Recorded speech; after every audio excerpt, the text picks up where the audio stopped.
네, 정은정 작가와 함께합니다. 어서 오세요. 네, 안녕하세요. 네, 오늘은 어떤 이슈인가요? 예, 가덕도 신공항 의결이 어제 됐습니다. 네. 이 국무회의 의결을 통해 확정이 됐는데요. 음. 오는 29일 해당 사업의 이 예비 타당성 조사 면제, 보통 예타 면제라고 하잖아요. 그렇죠. 예. 이 여부가 최종 결정이 됩니다. 의결된 추진 계획은 가덕도 신공항 건설을 위한 특별법 제정에 따른 건데요. 지난해 5월부터 이 가덕도 신공항 사전 타당성 검토 연구 용역 결과에 따른 것이라고 합니다. 네. 뭐 지역 균형 발전과 국가 경제 발전을 명목으로 삼은 이 가덕도 신공항 건설은 2016년 그때 당시에는 타당성 조사했을 때는 가장 낮은 경제성 평가를 받은 사업이었거든요. 네. 그러다 이제 지방선거에서 핵심 공약으로 등장을 하면서 영남의 정치 쟁점으로 부상을 했습니다. 그래서 뭐 정치 공항이란 이런 비아냥도 있었고요. 국토부는 기재부에 예타 조사 면제를 신청한 상태인데 이 가덕도 그 공항 공사 사업비가 무려 13조 7천억 원 정도가 들어갈 거라고 해요. 네. 엄청 큰 거죠. 그래서 근데 특별법 제정에 따라 사업을 강행할 수밖에 없는 국책 사업이어서 이게 졸속 추진 아니냐 이런 우려도 있고 경제성이 정말 있느냐 따지기도 전에 이렇게 예타 검색까지 면제돼서 향후 제대로 운영이 되겠는가 하는 이제 불안감이 오죠. 나중에 현타 정말 올 수도 있거든요.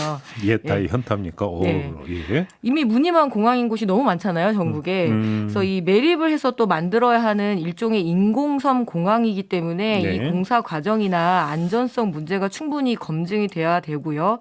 또 시민단체나 환경운동단체에서는 가덕도의 생태훼손 그리고 거주 주민들의 생존권 문제 또 향후 이 온실가스 배출 문제까지 본다면 이는 생태 학살이다 이런 말까지 하면서 예타 그 조사 실시를 요구하고 있고 궁극적으로는 이제 더 이상 공항 지어서는 안 된다라는 주장까지 나오고 있는데요.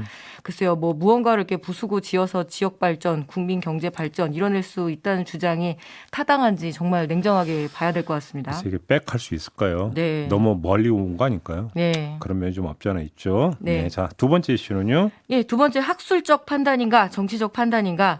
예, 윤석열 당선인 배우자 김건희 씨의 국민대 박사 논문 표절 심의에 대한 국민대 연구윤리위원회의 최종 판정이 또 다음으로 미뤄졌습니다. 네. 예, 국민대 관계자는 이 조사 결과 보고서를 심의했지만 결론을 내리지 못한 것으로 안다.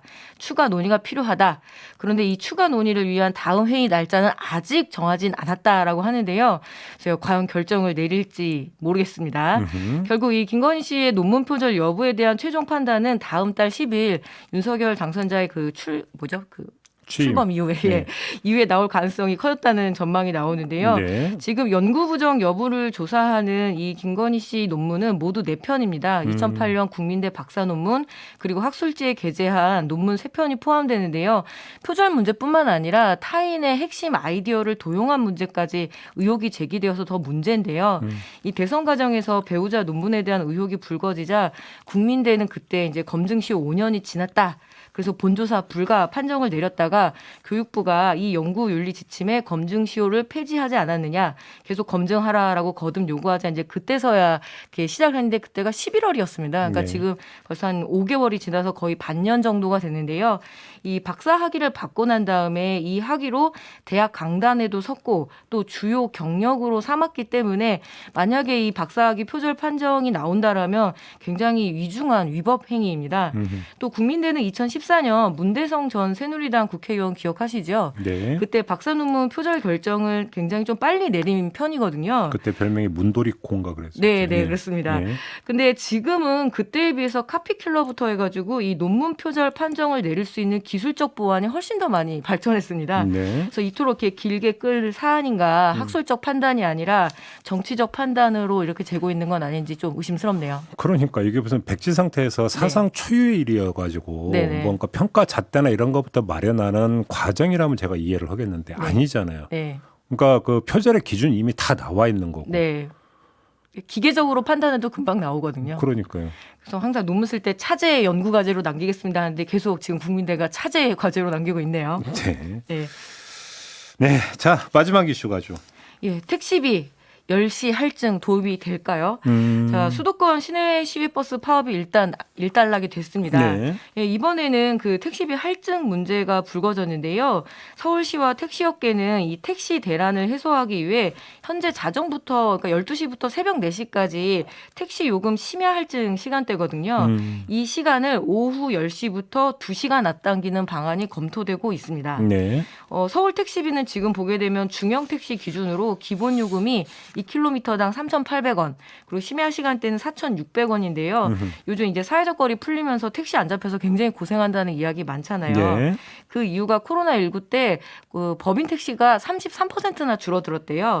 그 서울의 택시 기사들도 약 3만 1,130명이었는데 현재는 2만 640명이니까 약 1만 명 정도 줄어서 네. 수요와 공급이 맞지가 않는 거죠.